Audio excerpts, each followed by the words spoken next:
Welcome to Blowdoh. Blowdoh was an old wind demon who was defeated at the abandoned desert city Mevniel. Not much is known about this battle. Rumor goes that a secret group of four called the Ghostborn managed to capture the demon by surprise.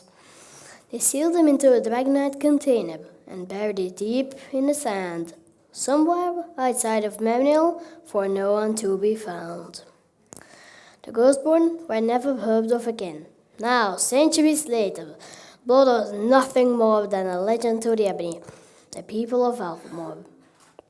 There are four important villages: Deadman's Drink in the north, Wolfred in the northeast, southwest Silver Lake, and in the south lies White Run.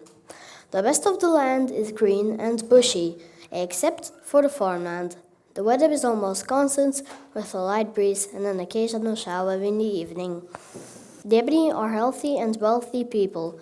This has everything to do with the strange crystal of Pelmer that is guarded in a secret place by four priests of Vanderborght: one healer, one necromancer, one wizard, and one miner. Nobody knows where the crystal came from. Some say it was a present from the gods. Others claim it is a source of wealth and riches forged by the Ghostborn. Others consider it a gift from Earth itself, for no one to be claimed. The borders of Vanderborght, as you can see at the map, are in the northeast to the south at ZMC, with the inhabitants the Trident, a fish-like people that live in underwater villages. For example, Longbridge. There are two kinds of Trident warriors, the man-at-arms and the berserkers. At the west, Vanderborght is bordered to the Great Mountains, a very high, rough and dangerous area where the Earthlings wander. Earthlings have no leader. They are half-sized men, mostly thieves. They almost never attack the strong Ebonies, but the rumor of the crystal had made them curious. Sometimes they are seen in Wolfred or in Deadman's Drink or in Wolfred, but they disappear as soon as discovered. At the south lies farmland. The border is a very wide river, and so far nobody has ever crossed it since. The water is so deep and poisonous, like acid, so the Ebony don't guard it.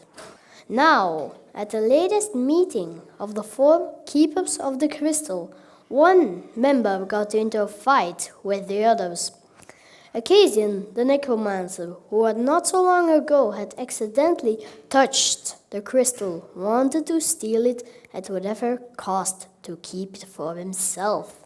The council chased him out of the land. He fled to the Great Mountains and swore revenge. In one of the caves over the mountains near the desert, he encountered a hermit, a draugr. Draugrs are undead skeletons with red burning eyes, called to life by Sermon, their leader.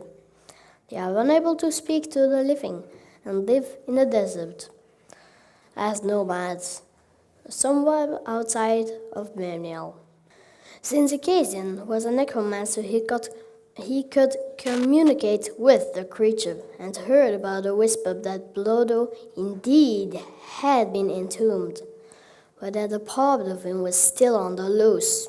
Open eye can find Blowdoh, the draugr said, and Accassian went into the desert in search of an unmarked grave.